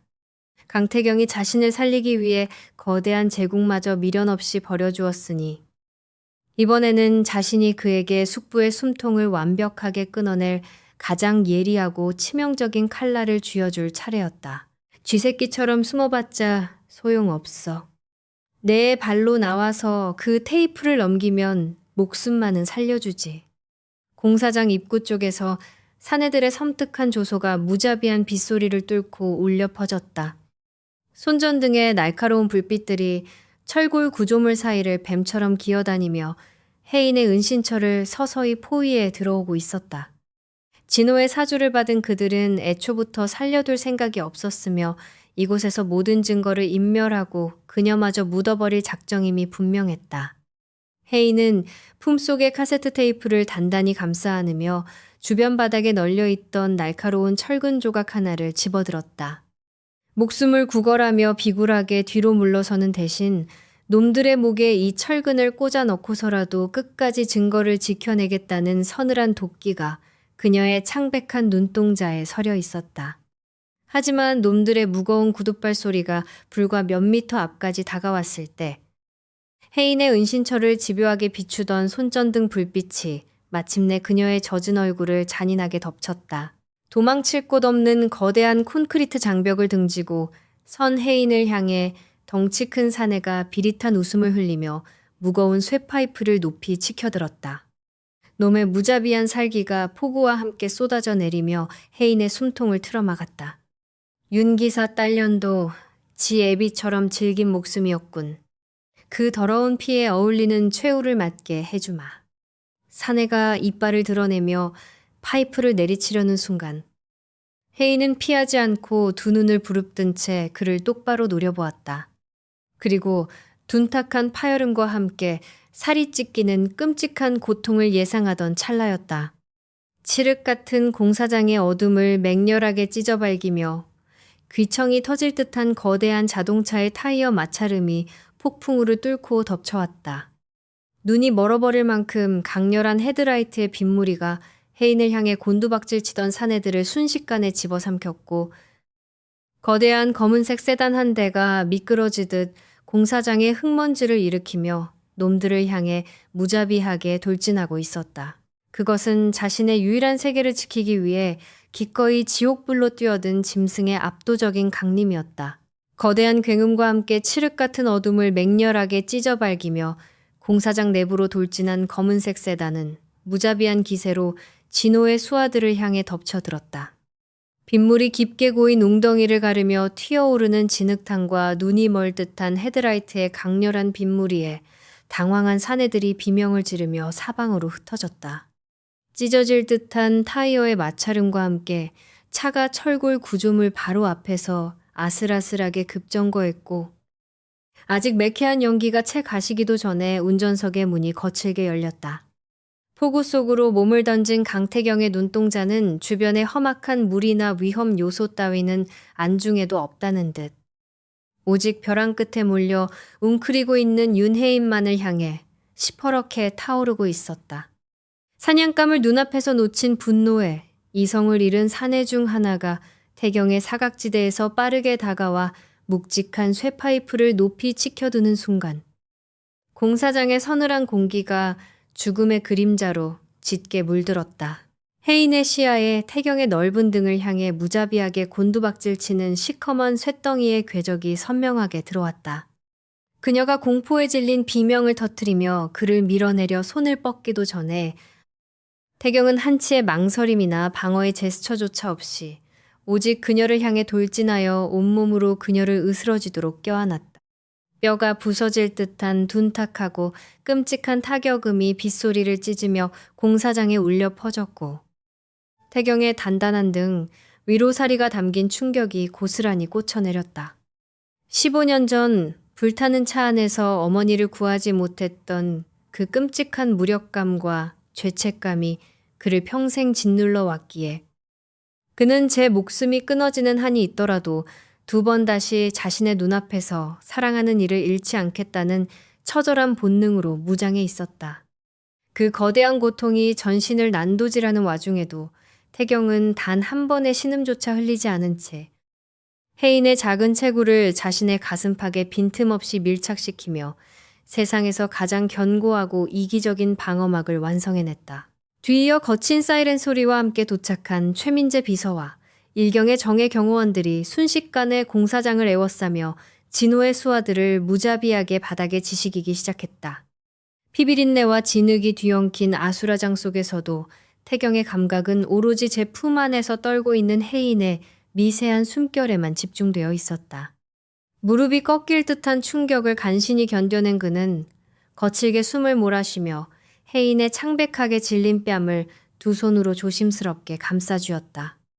비에 젖은 그녀의 얼굴 곳곳에 남은 붉은 생채기와 진흙 자국을 확인하는 그의 커다란 손길은 지독한 두려움과 끝없는 안도감으로 걷잡을 수 없이 떨리고 있었다. 혜인은 자신을 대신해 끔찍한 타격을 입고도 고통을 호소하기는커녕 자신의 눈을 맞추며 살아있음을 확인하는 이 미련하고도 오만한 남자의 품에 이마를 묻은 채 짐승처럼 울음을 터뜨렸다. 폭풍우가 쏟아지는 폐허 한가운데서 2 사람은 서로의 상처 입은 영혼을 껴안고 기나긴 지옥의 터널을 통과한 생존자들처럼 서로의 체온을 맹렬하게 갈구했다. 태경이 핏기가 가신 입술로 그녀의 이마와 젖은 머리카락에 깊고 절박하게 입을 맞추자 혜인은 쏟아지는 눈물을 닦아내며 억눌렀던 호흡을 가다듬었다. 그녀는 떨리는 손으로 자신의 찢어진 주머니 깊숙한 곳을 뒤져 목숨을 걸고 지켜낸 낡은 카세트 테이프 하나를 꺼내어 그의 크고 상처난 손바닥 위에 단단히 쥐어주었다. 당신 어머니와 우리 아버지의 진실, 내가 마침내 찾았어요. 빗소리와 고통 섞인 신음이 난무하는 공간 속에서도 그녀의 목소리만큼은 그 어떤 칼날보다 예리하고 단단하게 태경의 심장을 관통했다. 태경의 굵은 손가락이 그녀가 건넨 낡은 테이프를 부서질 듯 강하게 움켜쥐었고 그의 서늘한 눈동자에는 15년의 참혹한 과거를 영원히 끊어낼 가장 완벽하고도 치명적인 무기가 쥐어졌다는 끔찍한 희열이 번뜩였다. 그는 비로소 혜인의 아버지가 마지막 순간까지 이 작은 물건을 지켜내며 자신들에게 남긴 피 묻은 유산의 무게를 뼈저리게 실감했다. 태경은 혜인의 어깨를 자신의 넓은 재킷으로 빈틈없이 감싸 안으며 경호원들의 구둣발 아래 짓밟혀 피를 토하고 있는 놈들을 차갑고 오만한 시선으로 내려다보았다. 이제 도망치는 건 끝났어. 그의 목소리는 지하 안반수처럼 서늘하게 가라앉아 있었지만 그 이면에는 거대한 폭풍보다 더 맹렬하고 자비 없는 살기가 들끓고 있었다. 태경이 혜인을 이끌고 흙탕물에 얼룩진 세단으로 몸을 돌리는 순간 최민재 비서가 피투성이가 된 사내의 주머니에서 진동하고 있는 대포폰을 빼앗아 조심스럽게 그에게 건넸다. 발신자 화면에는 회장님이라는 세 글자가 탐욕스럽게 떠 있었고 그것은 내일로 예정된 일경그룹 주주총회에서 권력의 정점에 오르려는 강진호의 더러운 조급함을 여실히 증명하고 있었다. 태경은 수화기 너머로 들려올 숙부의 비릿한 승전보를 확인하는 대신 피 묻은 구두굽으로 그 휴대전화를 무자비하게 짓밟아 산산조각을 내버렸다. 지금부터는 우리가 사냥을 시작할 차례야. 그것은 내일 아침. 강진호가 가장 찬란하게 빛나는 권력의 단상 위에 서는 순간 이 피비린내 나는 진실을 들고 직접 걸어 들어가 그의 목줄을 끊어놓겠다는 포식자의 절대적인 선언이었다. 폭우가 휩쓸고 지나간 새벽의 펜트하우스는 무거운 침묵과 옅은 피비린내로 가득 차 있었다. 강태경은 윤혜인을 안전한 거실 소파에 앉히고 나서야 젖은 재킷을 벗어 던졌고 그의 넓은 등에는 쇠파이프에 맞은 끔찍한 피멍과 찢겨나간 상처가 적나라하게 드러났다. 고통을 호소하는 대신 그는 핏발선 눈으로 최민재 비서에게 지시하여 15년 동안 묵혀있던 낡은 카세트 테이프의 음원을 복원하고 디지털화하는 작업에 모든 인력을 투입하게 했다. 혜인은 구급상자를 가져와 맨살이 드러난 그의 등 뒤에 무릎을 꿇고 앉아 떨리는 손길로 소독약을 적신 솜을 상처 위로 가져갔다. 살이 찢어진 고통스러운 부위에 차가운 약품이 닿을 때마다 태경의 단단한 근육이 미세하게 경련했지만 그는 단 한 번의 신음조차 내뱉지 않은 채 그녀의 숨결이 닿는 감각에만 온전히 집중하고 있었다. 혜인은 남자의 등에 새겨진 이 참혹한 흉터가 자신을 살리기 위해 그리고 그녀의 아버지가 남긴 진실을 지키기 위해 그가 기꺼이 감내한 피 묻은 훈장이라는 사실에 가슴이 먹먹해졌다. 그녀가 조심스럽게 붕대를 감아내리자 태경은 몸을 돌려 혜인의 창백한 뺨을 감싸 쥐었고 두 번 다시 혼자 위험 속으로 뛰어들지 않겠다는 무언의 약속을 받아내고서야 비로소 거친 호흡을 가라앉혔다. 동이 틀 무렵 서재의 굳게 닫힌 문을 열고 들어온 최민재 비서의 손에는 암호화된 휴대용 저장 매체가 들려 있었다. 밤샘 작업 끝에 아날로그 테이프의 심한 잡음을 완벽하게 제거하고 음성을 복원하는 데 성공했다는 보고였다. 태경이 무심하게 재생 버튼을 누르자 고요한 서재 안으로 15년 전 비 내리는 밤에 절박한 자동차 엔진 소리와 함께 혜인 아버지의 다급한 목소리가 생생하게 울려 퍼졌다. 강진호 부회장이 사모님의 차량 브레이크 유압 호스를 고의로 절단하도록 지시했다는 명백한 증언과 그것을 저지하려다 쫓기게 된 운전기사의 처절한 고발이 고스란히 담겨 있었다.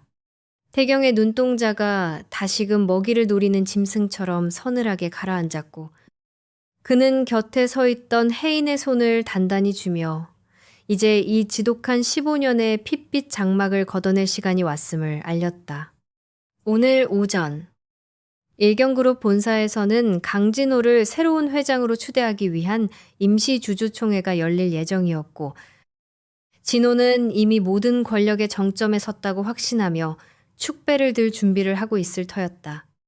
태경은 피 묻은 셔츠를 벗어던지고 완벽하게 재단된 검은색 슈트를 차려입으며 평소와 다름없는 빈틈없는 지배자의 모습을 되찾았다. 일경그룹 본사 대회의실은 이른 아침부터 화려한 거칠애와 위선적인 축하 인사들로 역겨운 활기를 띠고 있었다.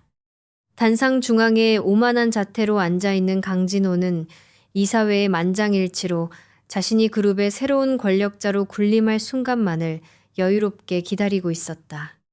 눈에 가시 갔던 조카가 스스로 대표이사직을 던지고 자취를 감추었으니 이제 그의 앞길을 가로막을 장애물은 세상 어디에도 존재하지 않는다고 굳게 믿고 있었던 것이다. 하지만 그 오만한 착각이 산산조각 나는 데에는 그리 오랜 시간이 걸리지 않았다. 총회의 개회를 알리는 의사봉이 채 탁자를 때리기도 전 굳게 닫혀있던 대회의실의 거대한 흙단목 양문이 둔탁한 파열음과 함께 거칠게 열려 젖혀졌다. 장내의 모든 시선이 일제히 문 쪽으로 쏠렸고 수백 명의 주주와 임원들이 뿜어내던 웅성거림은 일순간에 얼어붙어 진공 상태와 같은 끔찍한 정적을 만들어냈다. 화려한 취임식을 담기 위해 대기하던 언론사의 수많은 카메라 플래시마저도 그 압도적인 등장 앞에서 길을 잃고 멈춰섰다. 차갑게 벼려진 칼날처럼 서늘한 기세를 뿜어내며 대회의실 중앙 통로를 가로질러 걸어 들어오는 남자는 다름 아닌 강태경이었다. 피비린내, 나는 폭풍우를 뚫고 돌아온 자라고는 믿을 수 없을 만큼 완벽하고도 서늘한 발걸음에는 그 어떤 망설임이나 패배자의 비굴함 따위는 존재하지 않았다. 태경의 등 뒤로는 더 이상 숨겨진 약혼녀나 도망자가 아닌 진실을 밝힐 유일한 목격자의 딸로서 꼿꼿하게 허리를 세운 윤혜인이 걷고 있었다. 그리고 그들의 양옆을 최민재 비서와 묵직한 존재감을 뿜어내는 일군의 경찰 수사관들이 에워싸고 있었다.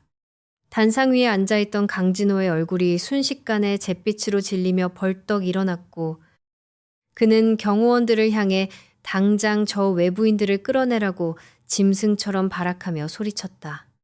하지만 태경의 차가운 눈짓 한 번에 일경의 모든 보안 인력은 약속이라도 한 듯 그 자리에 얼어붙어 단 한 발자국도 움직이지 않았다. 이미 이 거대한 제국의 실질적인 통제권은 한 번도 태경의 소나기를 벗어난 적이 없었던 것이다. 태경은 단상 바로 앞까지 다가가 진호의 일그러진 얼굴을 짐승처럼 서늘하게 올려다보았다. 그는 손에 들고 있던 두툼한 서류 뭉치와 복원된 음원이 담긴 저장 매체를 회의실 중앙의 대리석 테이블 위로 자비 없이 내던졌다. 수백 명의 숨소리조차 들리지 않는 팽팽한 긴장감 속에서 태경의 낮고 위압적인 목소리가 장내의 모든 공기를 무겁게 짓눌렀다. 오늘 이 자리에 저는 일경그룹의 전 대표이사 자격으로 온 것이 아닙니다. 그의 시선이 허공을 찍고 진호의 멱살을 틀어쥐듯 정확하고도 잔인하게 꽂혔다. 15년 전 제 어머니와 가장 충직했던 직원을 무참히 살해한 한 끔찍한 살인마를 고발하는 고발자의 자격으로 이 문을 열었습니다.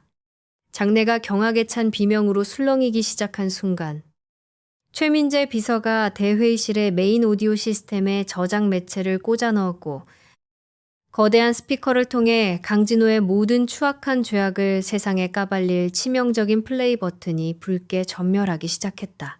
대회의실의 거대한 스피커를 찍고 나올 듯 날카로운 기계음이 짧게 파열한 뒤 15년 전 비 내리는 밤의 처절한 진실이 공간을 맹렬하게 채우기 시작했다. 카세트 테이프 특유의 거친 잡음 속에서 윤 기사의 쉰 목소리가 강진호의 잔혹한 살인 지시와 파렴치한 비자금 횡령 사실을 낱낱이 고발하자 장내를 가득 메우고 있던 수백 명의 참석자들은 경악과 공포에 질려 일제히 숨을 죽였다. 녹음된 자동차 엔진의 다급한 굉음과 거센 빗소리는 단상 위에 선 강진호의 얼굴을 순식간에 시체처럼 창백하게 질리게 만들었다. 그는 짐승처럼 발악하며 당장 오디오의 전원을 뽑으라고 소리치며 단상 아래로 뛰어내리려 했지만 일경의 정예 보안 요원들은 강태경의 서늘한 시선 아래 얼어붙은 듯 미동조차 하지 않았다. 수십 년간 거짓된 인자함으로 포장해왔던 자신의 추악한 민낯이 천하에 까발려지는 것을 무력하게 지켜보아야만 하는 포식자의 말로는 참혹하고도 비참했다. 이사회 임원들은 배신감에 찬 눈빛으로 그를 노려보았고 카메라의 플래시들은 그의 일그러진 얼굴을 무자비하게 기록했다. 음성 재생이 완전히 끝나고 무거운 정막이 대회의실을 짓누르는 가운데 출입문 쪽에서 대기하고 있던 경찰 수사관들이 망설임 없이 단상으로 다가가 진호의 양팔을 거칠게 제압했다. 일경그룹의 새로운 지배자를 꿈꾸며 축배를 들려던 오만한 사내의 양손에 차가운 쇠고랑이 채워지는 순간 임원들과 주주들의 조소 섞인 수군거림이 날선 화살이 되어 그에게 쏟아졌다. 진호는 끝까지 결백을 주장하며 저주 섞인 폭언을 내뱉었지만 이미 명백한 증거와 태경의 치밀한 설계 앞에 그의 변명은 허공을 맴도는 공허한 메아리에 불과했다. 그 통쾌하고도 처절한 아수라장 속에서 윤혜인이 태경의 곁을 지나 천천히 단상 중앙의 마이크 앞으로 걸음을 옮겼다. 수백 개의 차가운 시선과 카메라 렌즈가 일제히 그녀를 향해 굶주린 하이에나처럼 집중되었지만 평생을 살인마의 딸이라는 굴레 속에서 숨죽여 살아온 여자의 얼굴에는 이제 그 어떤 두려움이나 수치심도 남아있지 않았다. 태경은 단상 아래에서 묵묵히 그녀의 단단한 뒷모습을 응시하며 그녀가 자신의 목소리로 세상을 향해 진실을 선고할 완벽하고도 거대한 무대를 지켜주었다. 나의 아버지는 돈에 눈이 멀어 끔찍한 사고를 낸 살인자가 아닙니다. 혜인의 맑고 결연한 목소리는 마이크를 타고 거대한 회의실 구석구석까지 차분하고 단호하게 울려 퍼졌다. 아버지는 마지막 순간까지 자신의 목숨을 던져 당신들의 사모님을 지키려 했던 유일한 방패이자 진실을 감춘 채 억울하게 희생된 훌륭한 가장이었습니다. 강진호 부회장이 조작한 그 비열한 15년의 꼬리표는 오늘부로 완전히 찢어졌습니다. 그녀의 당돌하고도 처절한 선언은 진호의 치졸한 언론 플레이에 속아 그녀를 경멸했던 모든 이들의 심장을 묵직하게 찔렀다. 눈이 멀듯 터지는 플래시의 홍수 속에서도 혜인은 조금도 흔들리지 않고 강진호가 경찰들에게 이끌려 나가는 문 쪽을 똑바로 직시하며 15년 동안 자신의 영혼을 갉아먹던 무거운 오명을 스스로 완벽하게 벗어던졌다. 억울한 자들의 피눈물로 세워진 거짓의 성벽이 마침내 형체도 없이 무너져 내리고 기나긴 15년의 미제 사건이 피비린내 나는 완전한 종지부를 찍는 숭고한 순간이었다. 모든 진실이 밝혀지고 폭풍이 휩쓸고 지나간 듯한 대회의실을 뒤로 한 채 태경은 혜인의 손을 단단히 맞잡고 본사 꼭대기층에 위치한 대표이사 집무실로 그녀를 이끌었다. 복도를 지나는 동안 수많은 임직원들이 자리를 내어주며 고개를 숙였지만 태경의 시선은 오직 맞잡은 혜인의 작은 손끝에만 머물러 있었다. 방금 전까지 무자비한 사냥꾼의 얼굴을 하고 숙부의 숨통을 끊어놓았던 남자의 이목구비는 둘만이 남겨진 고요한 공간에 들어서자 거짓말처럼 부드럽게 이완되었다. 통유리창 너머로는 지난밤 서울을 무섭게 집어삼켰던 먹구름이 서서히 걷히고 맑게 갠 오후의 투명한 햇살이 비에 젖은 도심을 따스하게 어루만지고 있었다. 혜인은 창가에 서서 눈부신 햇빛을 온몸으로 받으며 길었던 악몽의 끝을 조용히 실감했고 태경은 책상 서랍 깊숙한 곳에 소중하게 보관해 두었던 흑연빛 은반지 목걸이를 꺼내어 그녀의 얇은 등 뒤로 소리 없이 다가갔다. 차가운 은반지가 다시금 그녀의 가녀린 목덜미에 안착하자 태경의 크고 뜨거운 두 손이 혜인의 어깨를 조심스럽게 감싸 안았다. 이제 이 반지는 더 이상 과거의 끔찍한 물증이 아닙니다. 태경의 낮고 깊은 목소리가 혜인의 귓가를 맴돌며 부드럽게 울려 퍼졌다. 온전히 당신의 것입니다. 나와 내 가문을 구원하고 지독한 어둠 속에서 진실을 지켜낸 세상에서 가장 고귀한 여자의 훈장이지요. 혜인은 자신의 목덜미에 닿은 남자의 단단한 체온과 은반지의 매끄러운 감각을 느끼며 천천히 뒤를 돌아 그의 넓은 품에 안겼다. 두 사람의 영혼을 평생토록 옥죄던 지독한 비오는 밤의 환상통이 마침내 서로의 체온으로 완벽하게 치유되는 눈부시고도 평온한 침묵이었다.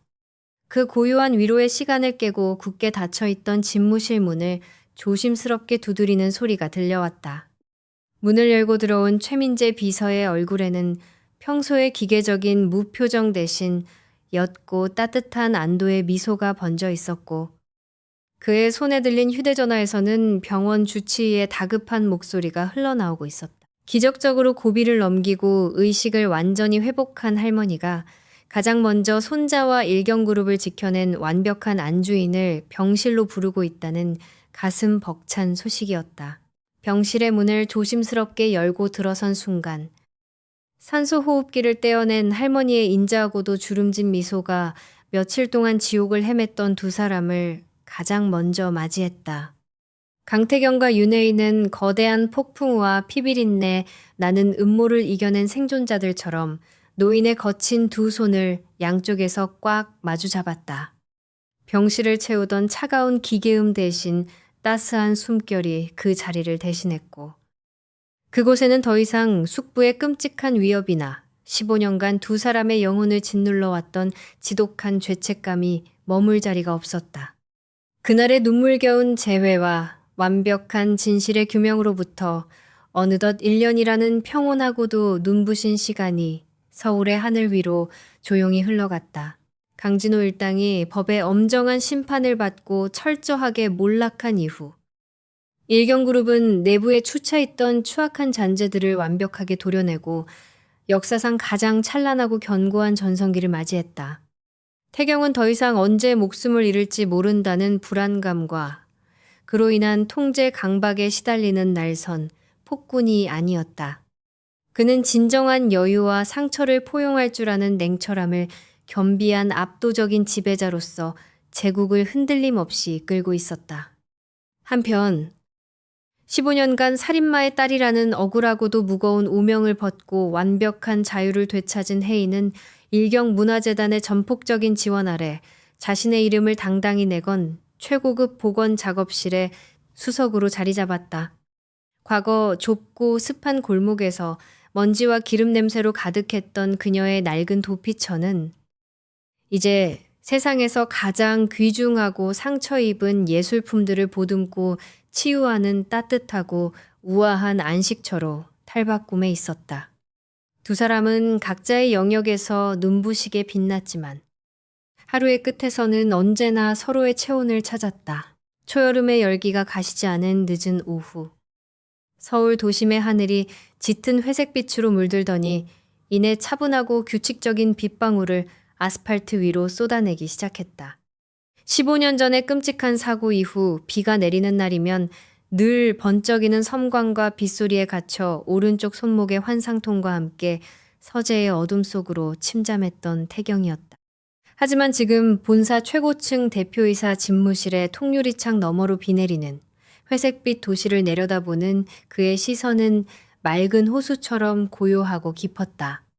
비는 더 이상 화염에 휩싸인 어머니의 비명을 소환하는 지독한 저주가 아니었다. 그것은 자신의 삭막한 삶에 가장 완벽한 구원자를 데려다준 신성하고도 따스한 매개체로 변해 있었다.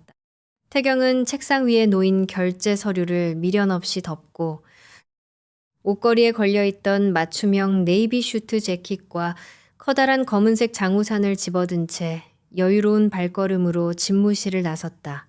혜인의 작업실 앞 아스팔트 바닥이 빗물에 젖어 짙은 흑요석처럼 반짝일 무렵 묵직한 엔진 소리를 내며 익숙한 검은색 세단 한 대가 미끄러지듯 멈춰섰다. 섬세한 분놀림을 요하는 복원 작업을 모두 마치고 문을 잠그고 돌아서던 혜인의 시야에 빗속을 뚫고 다가오는 거대하고 든든한 그림자가 들어왔다. 태경은 거센 빗줄기 아래서 거대한 검은색 장우산을 펼쳐들고 그녀를 향해 천천히 걸어오고 있었다. 1년 전 환상통을 억누르며 무자비하게 쏟아지는 빗물에 자신의 한쪽 어깨를 처절하게 내어주면서까지 그녀를 감싸 안으려 했던 위태로운 남자는 더 이상 그곳에 없었다. 그는 두 사람 모두를 온전히 비로부터 보호할 수 있는 완벽하고도 여유로운 각도로 우산을 기울이며 혜인의 앞에 멈춰서서 부드럽고도 깊은 애정이 담긴 미소를 지었다. 비가 오면 따뜻한 걸 곁에 둬야 한다고 가르쳐준 건 당신이었습니다. 태경의 낮고 다정한 목소리가 경쾌하게 바닥을 때리는 빗소리에 섞여 혜인의 귓가를 달콤하게 간지럽혔다. 혜인이 옅은 미소를 지으며 그의 넓은 어깨에 조심스럽게 머리를 기대자 태경은 재킷 안주머니에서 검은색 벨벳으로 감싸인 작은 상자 하나를 꺼내어 그녀의 시선 앞에 조심스럽게 열어보였다. 그 안에는 그녀가 늘 목덜미에 소중하게 지니고 다니는 불에 탄 은반지 대신 세상에서 가장 맑고 투명하게 빛나는 정교한 다이아몬드 반지가 찬란한 자태를 뽐내고 있었다. 과거의 끔찍한 물증이자 희생의 상징이었던 낡은 반지 옆에 이제는 두 사람이 함께 걸어갈 눈부신 미래와 영원한 보호를 약속하는 새로운 증표가 놓이는 숭고한 순간이었다. 태경은 혜인의 얇고 고운 왼손 약지에 그 반지를 부드럽게 끼워주며 그녀의 손등에 아주 오랫동안 깊고 뜨겁게 입을 맞췄다. 집에 가자. 여보. 그 짧고도 투박한 한마디에 혜인의 가슴속 깊은 곳에서부터 벅찬 감동의 파도가 밀려와 온몸을 따뜻한 온기로 가득 채웠다. 15년 동안 각자의 참혹한 지옥에서 홀로 차가운 비를 맞으며 버텨왔던 두 마리의 상처 입은 짐승들은 이제 서로라는 가장 견고하고 아늑한 영토 안에서 완벽한 치유와 안식을 찾아냈다. 두 사람이 하나의 커다란 검은 우산 아래에서 서로의 허리와 어깨를 단단히 감싸 안은 채 발걸음을 내디디는 동안 하늘을 무겁게 짓누르던 빗줄기가 기적처럼 서서히 잦아들기 시작했다. 맑게 갠 하늘의 먹구름 틈새로 눈부시게 쏟아져 내리는 투명한 느도후의 햇살이 비에 젖은 서울의 거리를 황금빛으로 찬란하게 물들였고 두 사람이 나란히 걸어가는 머나먼 길의 끝에는 물기를 흠뻑 머금은 선명하고도 거대한 무지개가 조용히 그러나 찬란하게 피어나고 있었다.